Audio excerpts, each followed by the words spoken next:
Olá, alunos, tudo bem? Sejam todos bem-vindos à nossa 10ª aula. Na aula de hoje, nós vamos conversar sobre a permeabilidade do solo. Como essa água ela pode estar presente no nosso solo.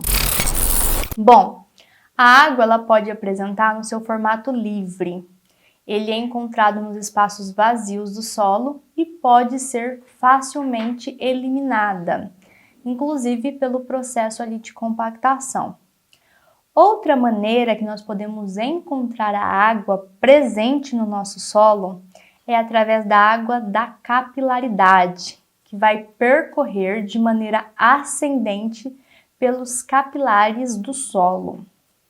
Segunda, terceira maneira é a água adsorvida. Ela fica confinada na superfície dos corpos sólidos, formando então uma película bem fina devido às forças de ligações da própria estrutura da água, certo?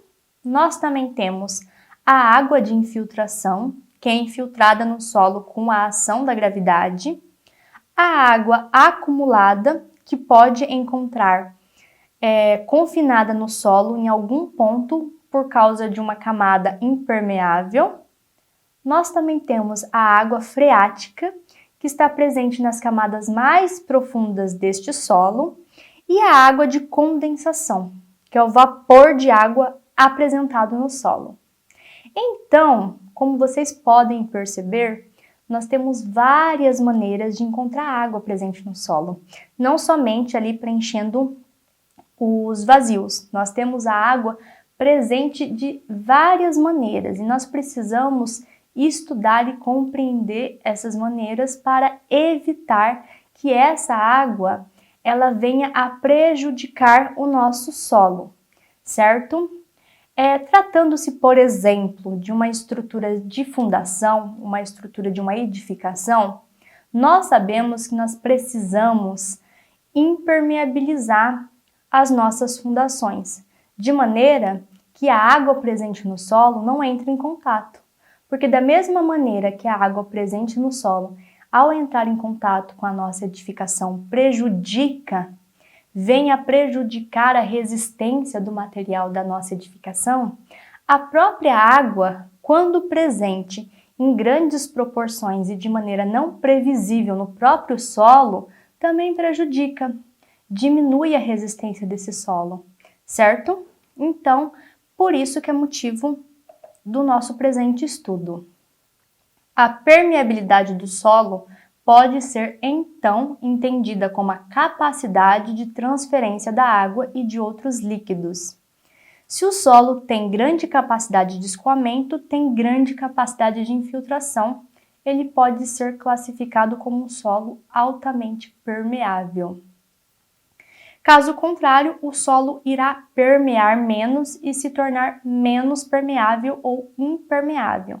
Então é importante estudar o solo e entender a sua capacidade frente à permeabilidade. O valor do coeficiente varia de cada tipo de solo e, de acordo com o estudioso Pinto 2006, quanto menor a porosidade do solo e, consequentemente, menores as partículas, menor o coeficiente de permeabilidade. Como nós já estudamos, nós temos vários tipos de solo. E esses solos, eles apresentam granulometrias diferentes, granulometrias distintas. Então, de acordo com os espaços entre as partículas, se possui grandes espaços de vazios, grandes espaços entre as partículas, isso facilita e colabora para a permeabilização. Já solos que possuem partículas mais próximas, mais coesas, vai dificultar a permeabilidade desse solo. Inclusive, fazendo um adendo, em relação à própria compactação. Como nós estudamos anteriormente, a compactação tem como propósito diminuir os espaços vazios do solo, certo? Ao reduzir esses espaços vazios, vai dificultar a permeabilidade, porque quando a água for permear, ela vai encontrar menos espaços vazios, certo? O coeficiente da permeabilidade possibilitou assimilar a capacidade que o solo possui de possibilitar o fluxo de fluido através dele. Por conta disso, existem alguns fatores que influenciam e interferem no seu valor. Quais são os fatores que vão influenciar frente à permeabilidade? Um dos fatores, como já explicado anteriormente, é em relação aos tamanhos desses grãos, aos tamanhos das partículas presentes ali no solo. Solo com grandes granulometrias são mais permeáveis do que solos com grãos de menores granulometrias. Além disso, pessoal, um solo que possui ali, se ele for bem graduado, não sei se vocês estão lembrando, um solo bem graduado é um solo que tem vários tamanhos de partículas. E um solo mal graduado é um solo que não possui essa diversidade de partículas, diversidade de tamanhos de partículas. Um solo que tem essa diversidade de tamanhos de partícula, ou seja, eu vou ter as partículas menores preenchendo os vazios deixados pelas partículas maiores. Então é só você lembrar, por exemplo, de uma mistura de areia com argila. A areia, ela tem ali as suas partículas irregulares e de dimensões maiores do que as dimensões da argila.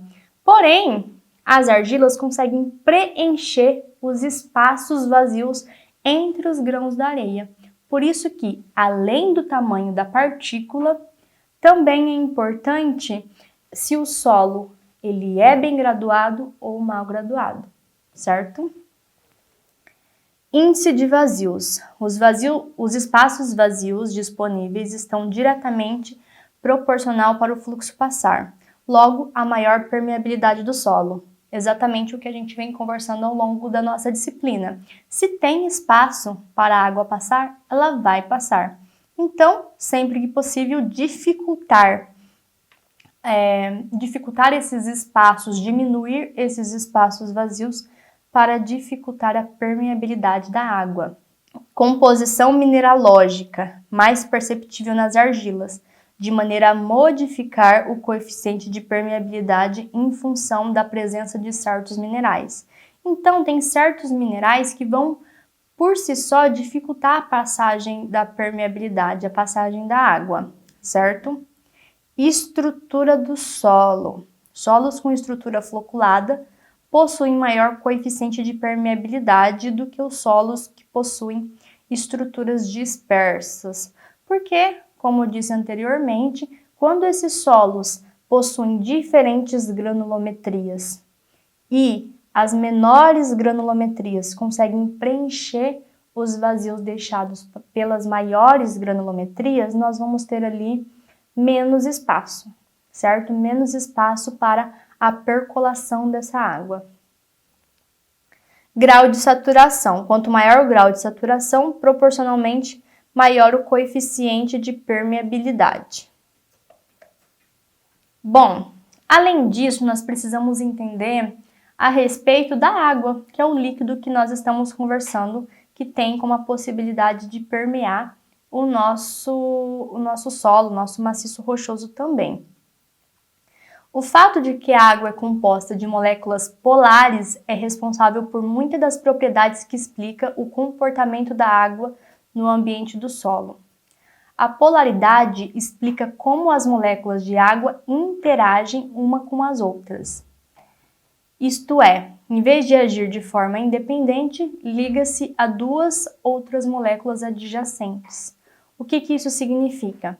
Significa que a água, a sua molécula, ela necessita de outras moléculas de água. Isso faz com que haja ali uma propensão de união entre as próprias partículas da água, certo? Que é o que explica, inclusive, na coesão e adesão. As pontes de hidrogênio explicam duas forças fundamentais envolvidas na retenção e no movimento da água. A atração entre moléculas de água, que é a coesão, certo? E a atração das moléculas de água para as superfícies sólidas. Então, nós precisamos diferenciar a coesão da adesão. Coesão é o fato das partículas de água elas sentirem atração por outras partículas de água, certo? Que é inclusive que explica a polaridade.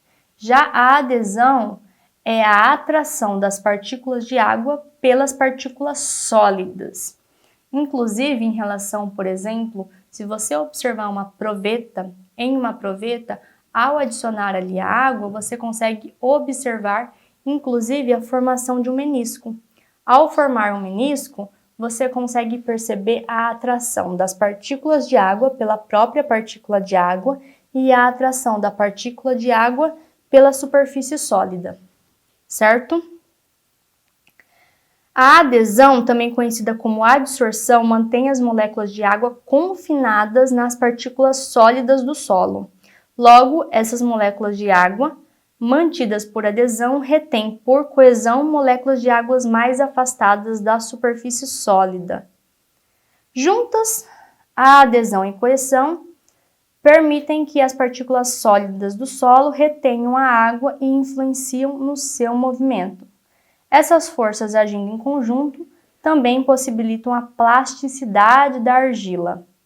Bom, pessoal, não sei se vocês estão lembrados sobre a plasticidade da argila. A plasticidade, pessoal, é a propensão da argila ser moldado. Isso faz com que, inclusive, as moléculas ali da coesão, da adesão, eles trabalham em conjunto, tanto a água quanto as partículas da argila. Bom, pessoal, e a tensão superficial? O que é a tensão superficial da nossa água, né? A tensão superficial é a propriedade da água que está intimamente ligado ao seu comportamento. Esta propriedade é a tensão superficial normalmente observada nas interfaces líquido e ar e resulta da maior atração das moléculas de água umas pelas outras, coesão do que pelo ar. Certo? Inclusive, a tensão superficial ela pode ser observada ao você observar, por exemplo, um inseto andando em cima de uma película de água, em cima de uma superfície de água. Por quê? Porque as partículas de água ali presentes, elas estão tão unidas, estão tão próximas uma das outras, que facilita, que possibilita o inseto andar sobre a água. Bom, vamos para a capilaridade. Como nós podemos explicar a capilaridade? Pessoal, a capilaridade é o movimento ascendente da água em um tubo capilar, que reproduz o fenômeno da ação capilar. Duas forças são responsáveis pela ação capilar: a atração da água pelas superfícies sólidas, certo? A adesão ou a adsorção, e a tensão superficial da água, que se deve principalmente à atração entre as moléculas de água, a coesão. Então, pessoal, através dessas duas propriedades, da coesão e adesão, nós conseguimos observar a propriedade da água de subir, ascender, certo? Nós podemos, inclusive, observar aqui em dois tubos. Nós temos um tubo com uma dimensão maior e um tubo mais fino. Quanto mais fino esse tubo, maior a possibilidade da água de ascender. Nós temos ali uma possibilidade de ascensão maior, por conta das duas propriedades já citadas anteriormente, que é a adesão e a coesão. Lembrando, só repetindo, que a adesão é a atração da água pela superfície sólida. No nosso caso aqui, no exemplo, é a atração da água pelo tubo, certo? E a coesão é a atração que a água tem por ela mesma, tá? Então, por conta das propriedades da água, da polaridade, como já citei anteriormente, a água ela tem uma atração, ela tem uma necessidade de unir as moléculas entre si. Então, pessoal, nós podemos relacionar a velocidade, né, o coeficiente de permeabilidade com o tipo de solo. Como nós podemos observar, por exemplo, a areia grossa. possui uma velocidade, né? Possui ali um coeficiente de permeabilidade de 10 a menos 3, enquanto a areia média, 10 a menos 4. A areia fina, por sua vez, 10 a menos 5. As areias argilosas, 10 a menos 7 e assim por diante, até encontrarmos a argila, que é 10 a menos 9. Então, como nós podemos observar, quanto menor o grão, menor é esse coeficiente de permeabilidade. Beleza? Então, pessoal, essa cimentação garante a conectividade entre as partículas do solo, que reduz os vazios e dificulta a passagem da água. Os solos granulares, por outro lado, eles não são coesos, então as partículas elas se soltam, criando vazios cada vez maiores e permitindo então que a água flua. Ok? E qual o motivo e a importância do estudo deste solo? O motivo e a importância deste solo, pessoal, é que, por exemplo, quando nós estivermos estudando os taludes, quanto menor a permeabilidade, mais interessante é o estudo, porque é o requerido. Porque em um talude nós precisamos de uma permeabilidade menor para dificultar a permeabilidade ali da água. E também nós precisamos identificar os pontos de drenagem, de maneira a realizar e se certificar que a água não vai prejudicar a estrutura da nossa edificação. Olá, alunos, tudo bem? Sejam todos bem-vindos ao laboratório. Nós vamos conversar e observar a velocidade de permeabilidade de cada um desses solos, tá? De cada uma dessas partículas. Nós temos partículas maiores, as partículas intermediárias, representadas aqui pela areia, e as partículas menores de um solo argiloso. Nós vamos, então, observar a velocidade de permeabilidade. Como nós podemos observar, na brita, instantaneamente, ao adicionar a água, já sofreu todo o seu processo de permeabilidade. A areia está aos poucos. Já a argila, eu não consigo nem preencher com mais água, porque eu preciso que toda essa água percole até eu inserir mais água. Então, vocês conseguem observar como a dimensão de cada uma das partículas interfere no processo de permeabilidade. A argila, pessoal, não chegou nem ao final ali do nosso funil, para vocês perceberem como que demora a percolar. Já a areia teve uma velocidade intermediária e a brita não precisa nem falar.